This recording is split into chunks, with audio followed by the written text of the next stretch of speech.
पूज्य संतचरण, सम्मान्य पदाधिकारीगण, विश्ववंदनी मातृशक्ति, मेरे देश बंधुओं, धर्म बंधुओं, जरा उद्घोष करेंगे धर्म की जय हो। इतनी सी आवाज से जय नहीं हो सकती। धर्म की अगर हाथ साथ लाएं तो उठाकर, किराए के हों, टेंट हाउस वालों के हों, उधारी के हों, तो मत उठाना, टूट जाएंगे। अगर अपने हाथ में साथ लाए तो धर्म की जय हो। अधर्म का नाश हो। प्राणियों में सद्भावना हो। विश्व का कल्याण हो। विश्व का कल्याण हो।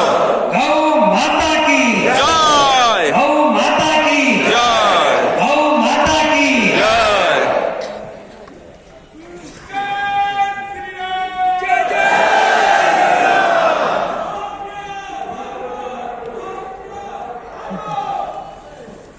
वो इतने अच्छे हैं कि इतनी दूर से बोल रहे हैं। वो जानते हैं पास रहे और सांबा जी का भाषण हुआ और भागने का मौका पड़ा तो अपन पहले खसक गए, इसलिए दूर दूर से बोल रहे हैं। अरे ये बोलना है तो पास आकर बोलो भाई, ये क्या बात है।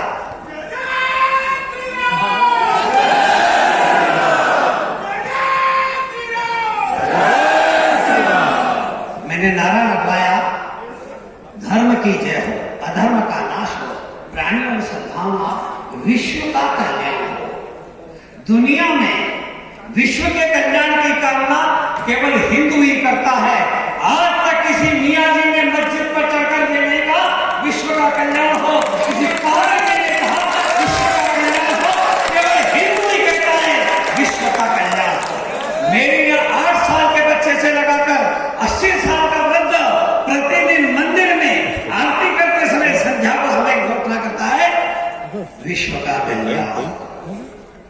इसका परिणाम है जिसने गाय का दूध पिया है, जिसने अपनी माँ का दूध पिया है, वही विश्व के कल्याण की कामना कर सकता है। हम यहाँ संगम के तट पर आए हैं। सच बताओ, जरा ठहर भैया, सच बताओ, हम अपने पाप धोने आए हैं कि पुण्य की वृद्धि करने आए हैं? एक नेताजी का स्टेटमेंट आया है, कुंभ में तो वो लोग जा रहे हैं जिनने पाप धोने जा रहे हैं। फिर किसी ने कहा महाराज अगर गंगा में आपने स्नान नहीं किया तो लोग आपको क्या कहेंगे? वो चुपचाप हरिद्वार में चले गए, डुबकी लगाकर आ गए और फोटो भेज दिया उन्होंने। तो पाप धोने गए थे कि पुण्य इकट्ठा करने? पाप धोने गए थे। हम यहाँ पुण्य की अभिवृद्धि करने के लिए आए, क्योंकि हम गौ माता का काम करते हैं और गौ माता की सेवा करने वाला अपने जीवन में पुण्य का सृजन करता है। मेरे मित्रों, गंगा, यमुना, सरस्वती का संगम है। ये जो 3 शब्द हैं, ये यहाँ प्रकट होते हैं, इनका महत्व ध्यान में आता है। गौ, गरुड़, गणेश, ये तीनों विघ्न विनाशक हैं। साधु, सेना, शिव, तीनों रक्षक हैं। नद, नदी, नेत्र, तीनों गंध होने पर नाशक हो जाते हैं। जल, जंगल, जानवी, जानकी, ये तीनों धरोहर हैं। दुर्वा, दूध, देव, तीनों अमृत हैं। संतोष, संकल्प, सभा, तीनों कल्याण करने वाले हैं। आरोप, आशंका, आपदा, तीनों संहारक हैं। आज्ञा, आलोचना, आदर, सफलता की निशानी है। उद्देश्य, उल्लास, उन्नति, ये प्रेरणा है। कीर्ति, कीचड़, कुमारी, जो डूबा सो गया। गौ माता, जन्म देने वाली माता और धरती माता, ये 3 माता हैं। ये संस्कृति की प्राण हैं। इन तीनों को मां की संज्ञा प्राप्त है। ये तीनों माताएं गर्भ धारण करती हैं, तीनों सहनशील हैं। तीनों को प्रसव पीड़ा होती है। जन्म देने वाली मां को प्रसव पीड़ा हुई तब हमारा जन्म हुआ। गौ माता को प्रसव पीड़ा होती है तब वहां बछड़ा और बछड़ी का जन्म होता है। धरती माता को प्रसव पीड़ा होती है तब वनस्पति और फसलें उगती हैं।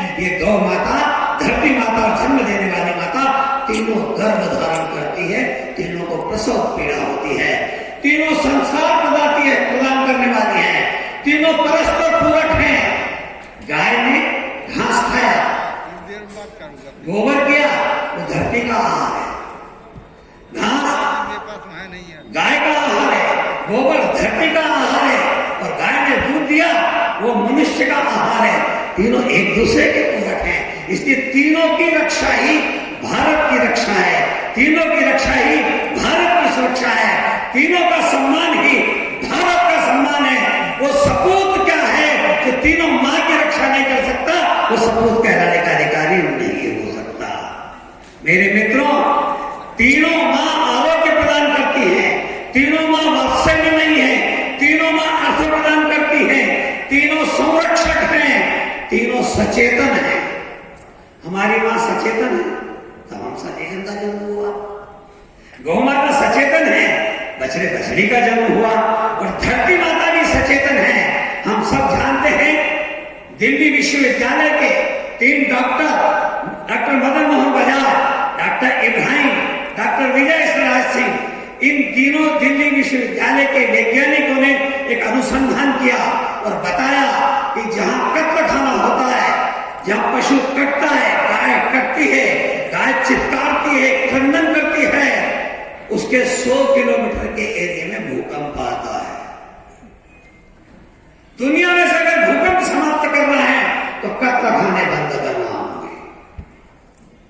जब स्विट्जरलैंड रूस 1975 में ये 450 वैज्ञानिकों के बीच में तीनों वैज्ञानिक गए और इन्होंने कहा कि यदि अगर दुनिया में से भूकंप अगर समाप्त करना है तो कत्ल खाने बंद करना होंगे। उन्होंने लाटोर का भूकंप, उत्तरकाशी का भूकंप, असम का भूकंप, जर्मन का भूकंप, जापान का भूकंप, रशिया का भूकंप कोट करके बताया ये कत्ल खाना, इसके 100 मीटर के ऊपर यह भूकंप आया है। वो 450 वैज्ञानिकों ने इसे स्वीकार किया और इसे BIS सिद्धांत के रूप में स्वीकार किया। ब्रेक डाउन इंटीग्रेशन सिस्टम, जब गाय कटती है, वो जब चित्कार करती है तो एक कंपन पैदा होता है इस वायु में, इसको कहा है आइंस्टीन पेन वेव, आइंस्टीन का पीड़ा तरंगों का सिद्धांत।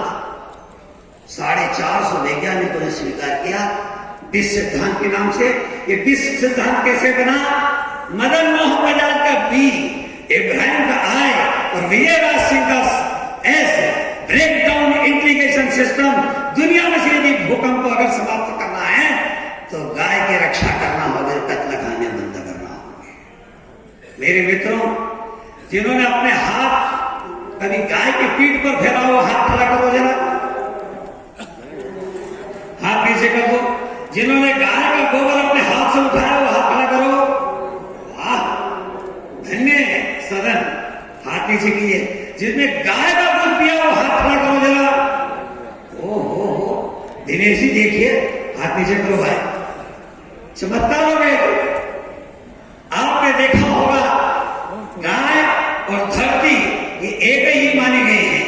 गाय ही जब स्थिर होती है तो धरती होती है, चलती तो ये गाय होती है और ये प्रतिमा बन जाती है, तो देवालय में स्थापित हो जाती है।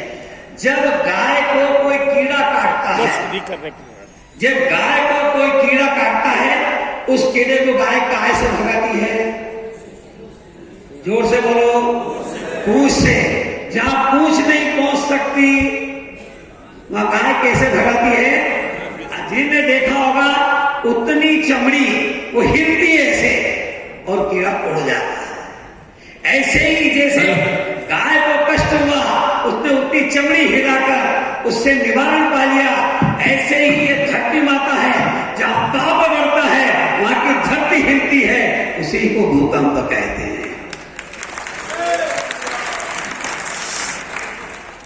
आपने सब उत्तरकाशी का नाम किसने सुना है?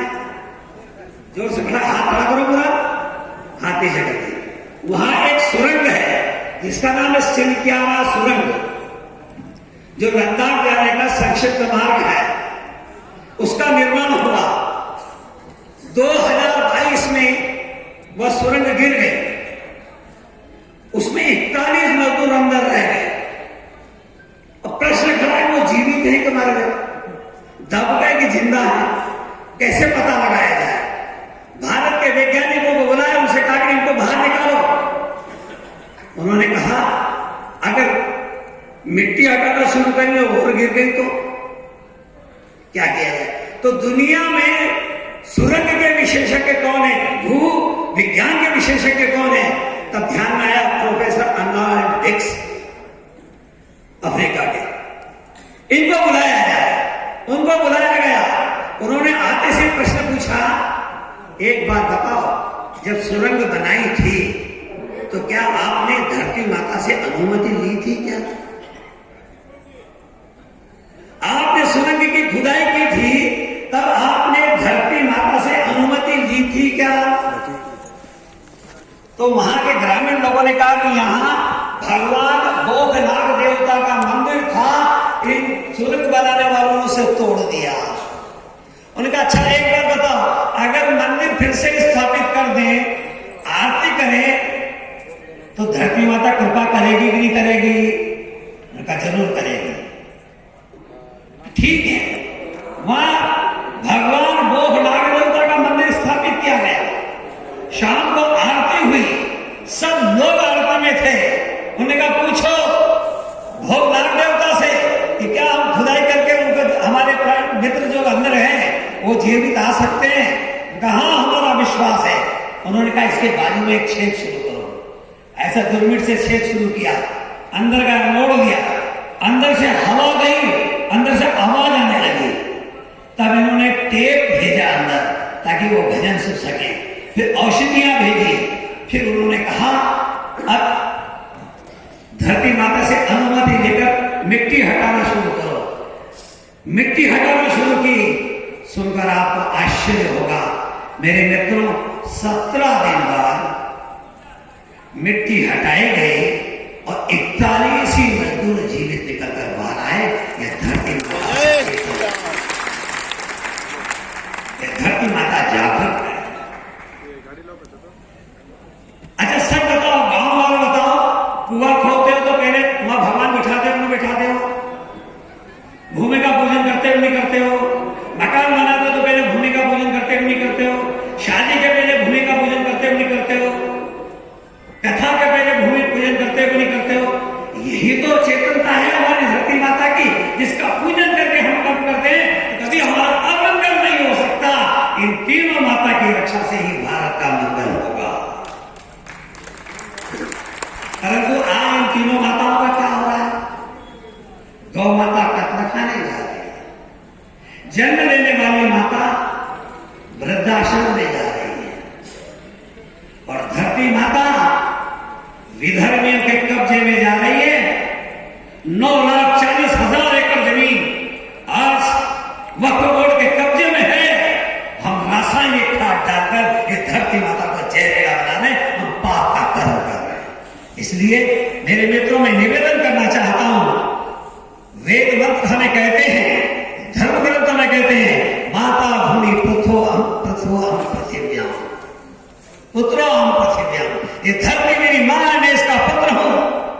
जननी जन्मभूमि से सर्वाधिक अपनी गण्यसी, जननी और जन्मभूमि ये स्वर्ग से भी महान है। गांव विश्वस्य माता, गाय विश्व की माता है। अब मैं आपके सामने एक बात रखना चाहता हूं, मुस्लिम देशों सहित भारत सरकार को छोड़कर, वल्लभ भाई मेरी बात ठीक से सुन लेना, और चारों गौ सेवा आयोग के अध्यक्ष भी सुन लेना, दुनिया के 63 देशों की करेंसी पर गाय है, भारत में नहीं है। 143 देशों के 573 वस्तुओं पर गाय है। 1858 से 2023 तक कपड़े, पॉलीमर्स पर गोदर्शन है। 145 देशों की डाक सामग्री पर गाय है। 1234 देशों तो 1234 डाक की व्यवस्था पर गाय है। 450 माचिस पर गाय है। 22,000 सिक्कों पर गाय है। गाँव विश्वस्य माता, गाय विश्व की माता है।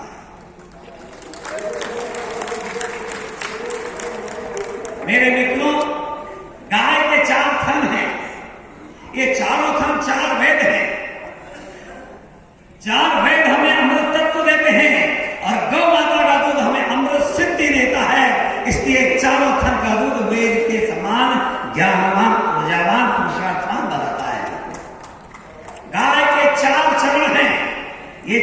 चरण 4 पुरुषार्थ है, धर्म, अर्थ, काम और मोक्ष।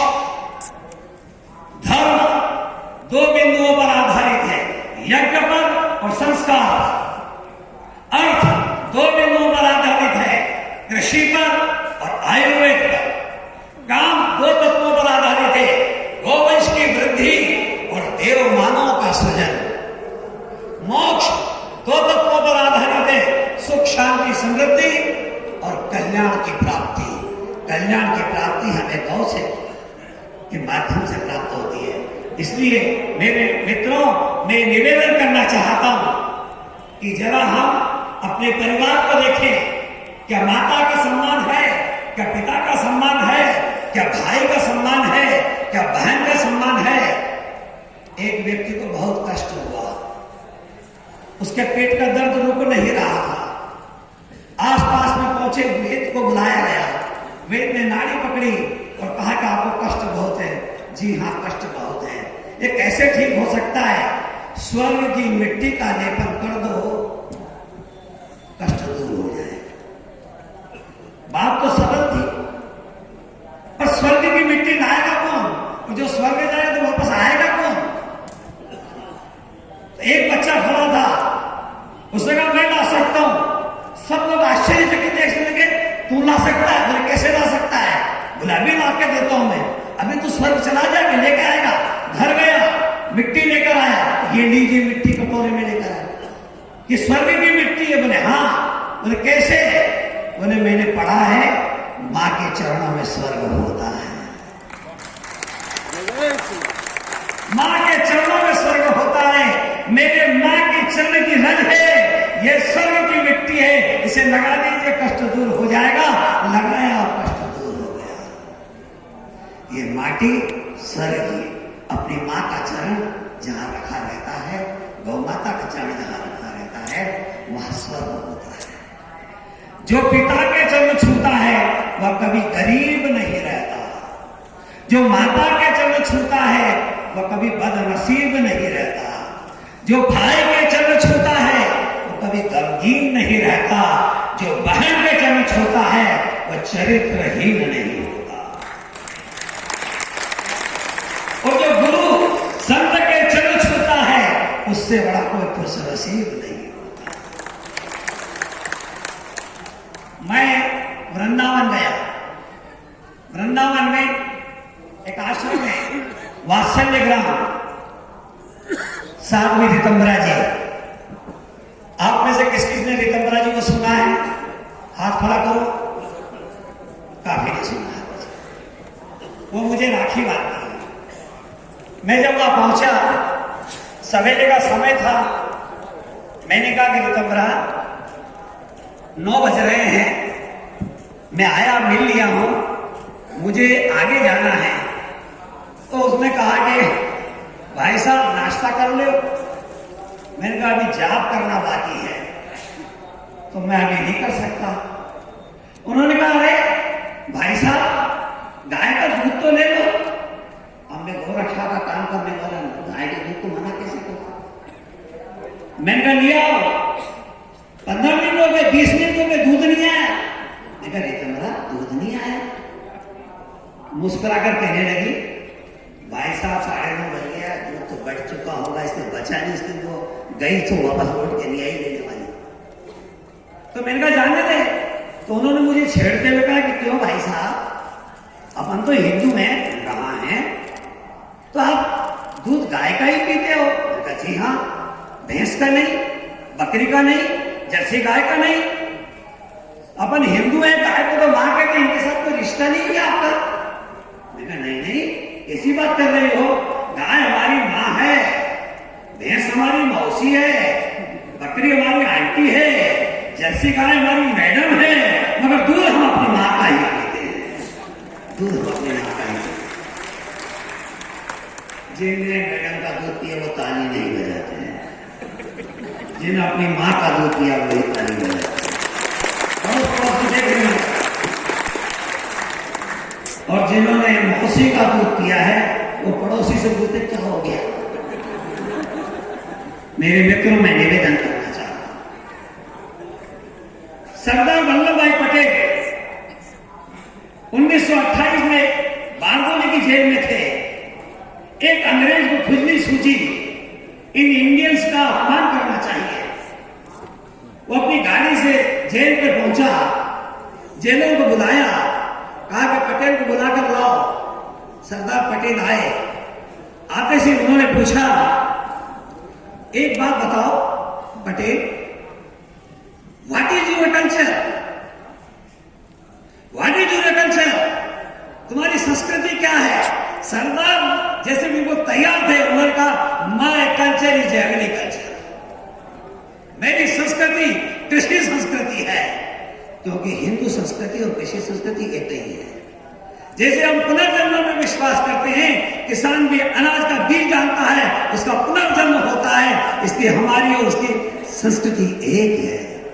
हम परोपकार के लिए काम करते हैं और किसान परोपकार की प्रतिमूर्ति है, इसलिए उसका हम सम्मान करते हैं। वो भ्रष्टाचार नहीं करता और वो भक्त भ्रष्टाचार नहीं करता। ये समस्या है। इसीलिए आज हमारे सामने प्रश्न आकर खड़ा हो रहा है कि हम परोपकार के कार्य में लगे हैं और इसलिए परोपकाराय वहन्ति नद्यः, परोपकाराय फलन्ति वृक्षा, परोपकाराय दुहन्ति गावः, परोपकाराय घृतं शरीरम। परोपकार के लिए शरीर मैंने धारण किया है। और इसलिए आजकल एक फैशन है, नई संसद बनी ना, तो कुछ राजनीतिक दल के लोग संविधान की प्रति लेकर घूम रहे हैं, प्रति लेकर संविधान की कॉपी लेकर घूम रहे हैं, हाथ में लेकर घूम रहे हैं। उन्होंने संविधान पढ़ा क्या? अगर संविधान पढ़ा होता तो उसके 48 धारा में लिखा है कि गाय की रक्षा होना चाहिए, गौ रक्षा का कानून बनना चाहिए। प्रति लेकर घूमना और संविधान के पढ़ना, वो ऐसे अक्ल के अंधे नाम नहीं उसको, वैसी स्थिति है उनकी। तुम संविधान की प्रति किसको दिखा रहे हो? अरे संविधान में लिखा है गाय की रक्षा, संविधान में लिखा है भ्रष्टाचार के विरुद्ध कानून बनना चाहिए, सकारात्मक कदम उठना चाहिए।